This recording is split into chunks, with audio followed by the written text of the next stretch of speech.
Dan kali ini gua akan menceritakan sebuah cerita yang sangat menyeramkan yang dikirimkan oleh seseorang ketika dia mengalami pengalaman horor di sebuah lab fisika di sekolahnya. Dia mengalami teror dari sesosok hantu wanita. Lalu, seperti apa terornya?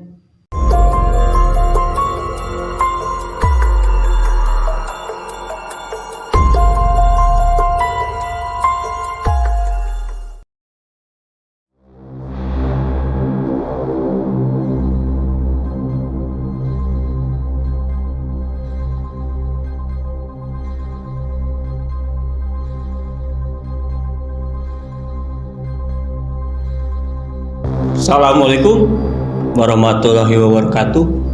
Balik lagi bareng gue Fikri R. Taufik di Rumah Gudang Misteri.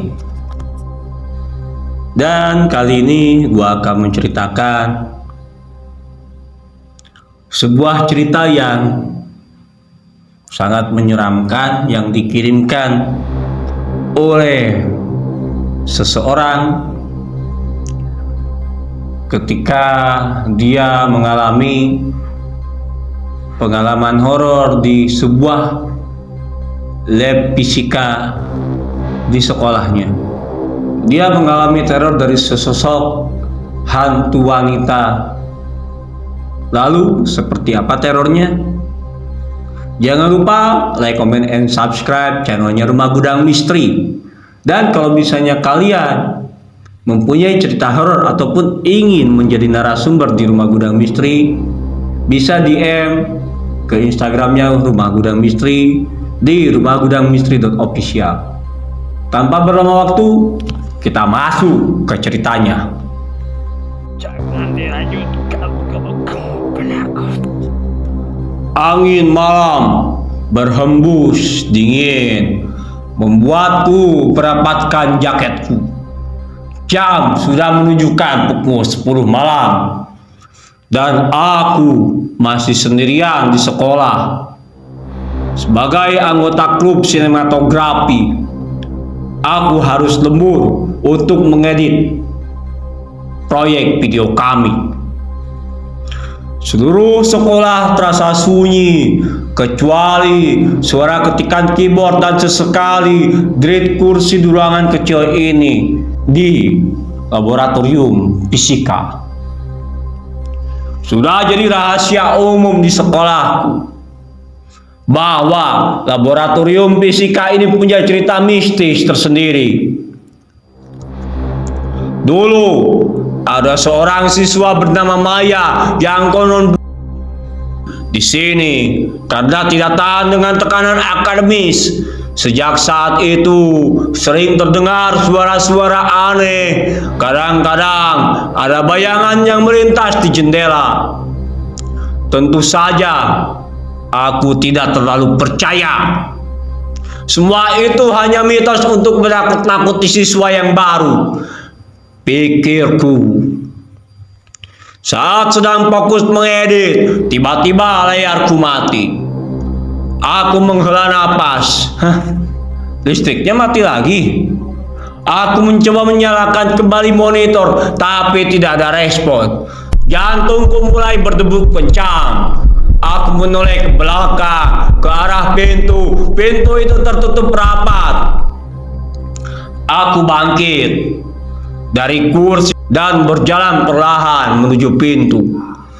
Udara di ruangan itu terasa semakin dingin. Saat tanganku menyentuh kena pintu, tiba-tiba terdengar suara langkah kaki di koridor. 1, 2, 3. Suara itu semakin mendekat. Langkahnya sangat pelan, seolah-olah menyeret sesuatu. Aku membeku di tempat. Siapa yang masih di sekolah selarut ini? Jantungku berdebar tak karuan. Aku berusaha meyakinkan diri bahwa itu mungkin penjaga sekolah. Tapi langkah kaki itu berhenti tepat di depan pintu laboratorium fisika ini. Hening. Tidak ada suara lagi. Aku menahan napas, berharap suara itu segera pergi. Namun dari bawah celah pintu, kulihat bayangan kaki. Kaki itu tidak memakai sepatu. Kaki itu melayang, tidak menyentuh lantai. Keringat dingin membasahi punggungku. Aku mundur perlahan, mataku tak lepas dari bayangan di bawah pintu. Lalu, sebuah ketukan pelan terdengar di pintu. Ketukan itu tidak seperti ketukan biasa, ritmenya aneh. Seolah-olah mengetuk dari ujung jari yang panjang. Aku menutup mulutku, takut suaraku keluar. Aku menyusut ke sudut ruangan, berharap sosok di luar sana tidak tahu aku ada di dalam. Tolong, buka pintunya.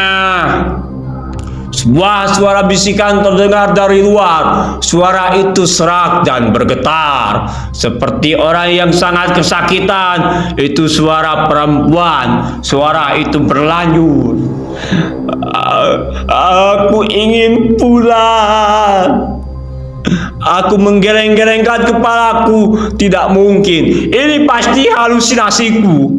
Aku menutup mata rapat-rapat, mencoba memblokir suara mengerikan itu. Ketika aku membuka mata, semua sudah kembali normal. Layar komputernya menyala dan tidak ada lagi suara aneh. Pintu tertutup rapat dan tidak ada bayangan yang melayang. Aku melihat jam di layar. Pukul 10.10 malam. Aku baru saja ketakutan selama 10 menit.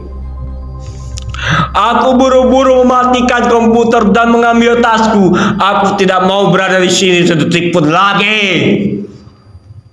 Aku membuka pintu, berlari secepat mungkin melewati koridor yang gelap. Aku mendengar suara-suara aneh di belakangku, tetapi aku tidak berani menoleh. Aku terus berlari sampai keluar gerbang sekolah. Di gerbang aku menoleh ke belakang. Sekolah itu terlihat damai, tapi aku tahu di dalam sana ada sesuatu yang menunggu. Aku bersumpah tidak akan pernah lagi lembur di sekolah. Dan saat aku melangkah pergi, aku merasa ada seseorang yang mengawasiku dari jendela laboratorium fisika di lantai 2. Siluet perempuan dengan rambut panjang terurai. Keesokan paginya, aku tidak masuk sekolah. Tubuhku demam menggigil. Saat aku akhirnya masuk, aku menceritakan semua yang terjadi pada guru kesenianku. Dia menatapku iba. Kamu beruntung, katanya. Banyak siswa yang ketakutan di sana, tapi dia hanya menampakkan diri. Dulu ada yang lebih dekat. Apa yang terjadi? Tanyaku dengan suara bergetar. Teman sekelasnya, dia mengaku melihat Maya tergantung di laboratorium fisika. Dan dia menuju ke arah mayatnya yang masih tergantung, tapi tidak ada apa-apa di sana. Saat dia menoleh kembali ke teman yang menunjuk, teman itu sudah tidak ada. Yang ada hanya suara bisikan, "Aku ingin pulang." Guru itu menatapku dengan serius. Kamu dengarkan suara itu? Itu artinya kamu tidak berhalusinasi. Artinya hantu itu benar-benar ada. Hantu wanita yang gantung diri di laboratorium fisika itu masih terus bergentayangan di sisi gelap malam laboratorium fisika di sekolahku. Baik, teman-teman, segitu cerita episode kali ini. Kalian boleh percaya atau tidak, itu hak kalian. Dan seseram apapun pengalaman horor kita, akan lebih seram kalau kita tidak punya uang. Assalamualaikum warahmatullahi wabarakatuh. Sampurasun.